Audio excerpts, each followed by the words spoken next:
G20 देशों के शिखर सम्मेलन में शामिल होने के लिए दिल्ली आए कई नेता महात्मा गांधी को श्रद्धांजलि देने के लिए रविवार को राजघाट पहुंचे।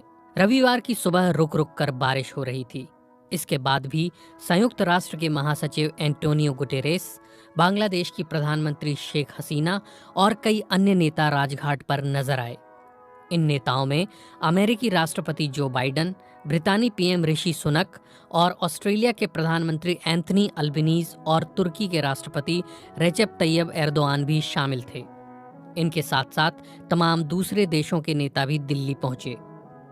हालांकि इन नेताओं में सऊदी अरब के क्राउन प्रिंस मोहम्मद बिन सलमान शामिल नहीं थे, जबकि वो सम्मेलन में हिस्सा लेने के लिए शनिवार को ही दिल्ली पहुंच चुके थे।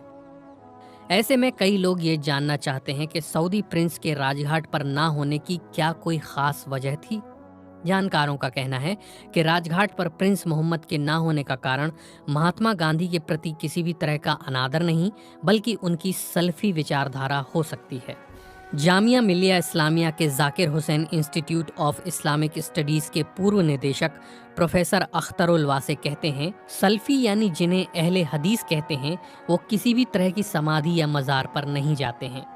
इस्लामिक स्कॉलर जफरुल इस्लाम खान बताते हैं कि उनके यानी सल्फी विचारधारा को मानने वालों के यहाँ तो कब्र को पक्का बनाना तक गलत है।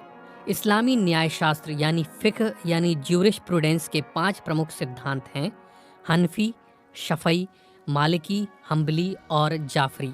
जाफरी या फिक्ह जाफरी शिया समुदाय से संबंधित हैं, बाकी चारों सुन्नी समुदाय से जुड़े हैं। भारत में अधिकतर मुसलमान हनफी सिद्धांत को मानते हैं। सल्फी या अहले हदीस खुद को इन सब से अलग मानते हैं। उनका मानना है कि ये सभी विचारधाराएं इस्लाम के आखिरी पैगंबर मोहम्मद की मौत के सदियों बाद वजूद में आई हैं और ये इस्लाम को लेकर अलग अलग इमामों की व्याख्याएं हैं। इसलिए इनमें बहुत सी वैसी बातें शामिल हो गई होंगी जो पैगंबर मोहम्मद के जीवन से अलग होंगी। अहले हदीस सिर्फ इस्लाम के पवित्र ग्रंथ कुरान और हदीस के अनुसार इस्लाम को मानते हैं। हदीस से आशय पैगंबर मोहम्मद की कही गई बातें और अलग अलग समय में रसूल ने जिन कामों को अंजाम दिया उन पर आधारित संग्रह हैं। जफरुल इस्लाम कहते हैं कि 19वीं सदी में जब भारत में वहाबियत यानी अहले हदीस या सल्फी विचारधारा का प्रसार होने लगा तो ब्रितानियों ने उसे गैर मुकल्लिद भी बुलाया, यानी वो जो किसी का अनुसरण नहीं करते हैं। प्रोफेसर अख्तरुल वासे कहते हैं, किसी तरह की घटनाओं से जुड़ी 3 जगहों पर जाना ही वो मुनासिब समझते हैं: मस्जिदुल हराम यानी काबा, मस्जिदुल नबवी और मस्जिदुल अक्सा। सऊदी अरब के मक्का में स्थित काबा का निर्माण इस्लाम के पैगंबर इब्राहिम से जोड़कर देखा जाता है, जबकि मदीना में मौजूद मस्जिदुल नबवी में पैगंबर मोहम्मद की कब्र है। मस्जिद अक्सा यरूशलेम में है और मुसलमान ये मानते हैं कि पैगंबर यहीं से अपने जीवन काल में जन्नत को गए थे। मदीना में मौजूद पैगंबर मोहम्मद की कब्र को भी पक्का नहीं किया गया है और चारों तरफ से घेर दिया गया है। मक्का और मदीना में रसूल के परिवार के लोगों और साथियों की कब्रों तक को मिटा दिया गया है, क्योंकि सल्फी विचारधारा में इस पर सख्ती से मनाही है। प्रोफेसर वासे कहते हैं कि आपने गौर किया होगा कि तुर्की के राष्ट्रपति रेजेप तैयब एर्दोआन राजघाट गए थे। वो हनफी विचारधारा से ताल्लुक़ रखते हैं। अरब मुल्कों और इस्लामिक देशों के बीच तनाव और प्रतिस्पर्धा की बड़ी वजहों में एक वजह अलग अलग देशों में इस्लाम की अलग अलग विचारधाराओं के अपनाने की भी रही है।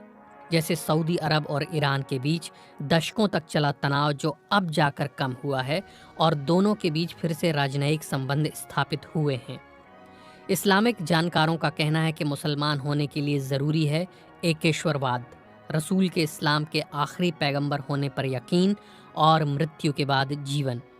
इन तीनों में किसी तरह का मतभेद नहीं है। फिर रसूल और उनके साथियों की मौत के बाद एक समय आया जब अलग अलग इमामों ने धार्मिक पुस्तकों और घटनाओं की व्याख्या अपने अपने ढंग से की। इन व्याख्याओं में भौगोलिक स्थितियां और दूसरी तरह के कारण शामिल थे। इन्हीं से मतभेदों की शुरुआत भी हुई। हालांकि इस मामले में भी शियाओं और सुन्नियों के मतभेद की